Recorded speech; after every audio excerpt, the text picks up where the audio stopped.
All right. First impression of Brian Robinson Jr.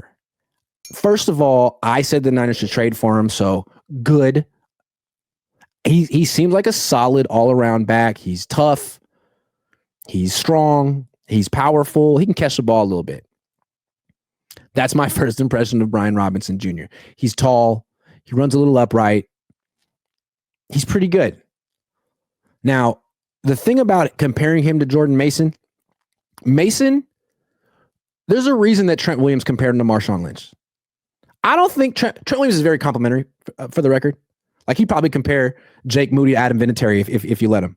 But I don't think he would compare Brian Robinson. I don't think anyone would compare Brian Robinson Jr. to Marshawn Lynch. What is it about Jordan Mason that got that compared? Well, it's the way he runs.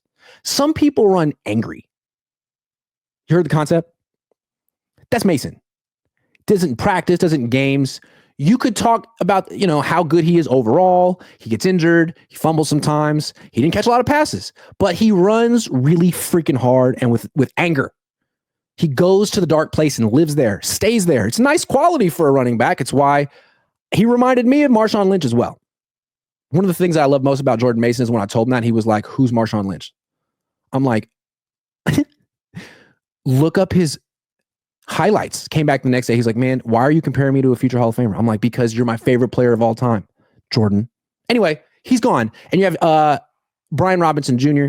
Doesn't run angry from what I can see, but he runs well, runs hard, and he can catch passes. He didn't get any targets today, but I've seen him. I just want to say something that I think Jaden Daniels and the Commanders did a good job of involving him in the passing game, even though he's not the most dynamic player, and now he's gone.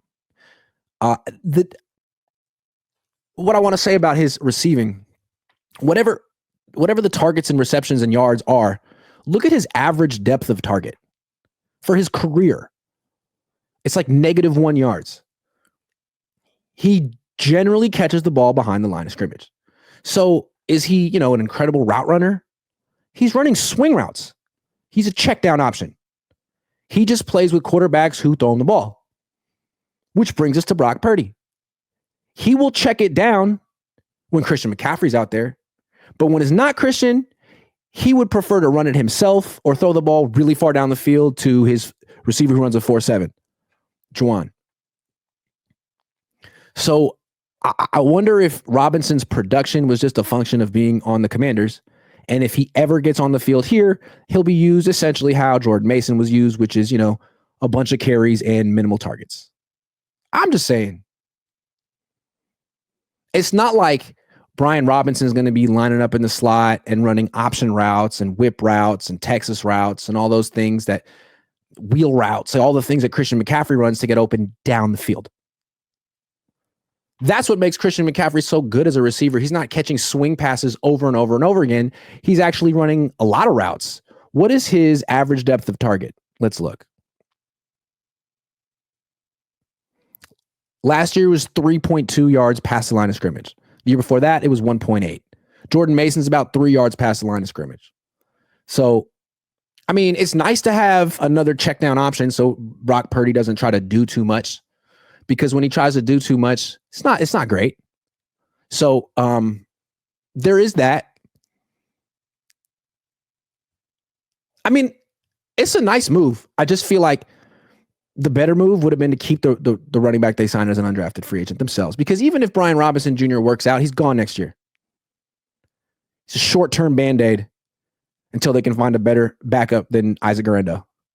Isn't it amazing how this trade was such a obvious referendum on Guerendo in particular? Fumbles 3 times, bring in Robinson. They don't play Robinson in the last preseason game because that's someone they need to protect. They throw Guerendo out there with a messed up shoulder. He messes it up again, and they take him out of the game and protect him, right? Psych! They keep him in there. Show us what you got, Isaac. That's messed up. But it's the NFL. Last year, they were talking about him being Raheem Mostert and returning kicks. This year, he's on kick coverage, and he's third in the pecking order behind the second best B. Robinson running back in the league.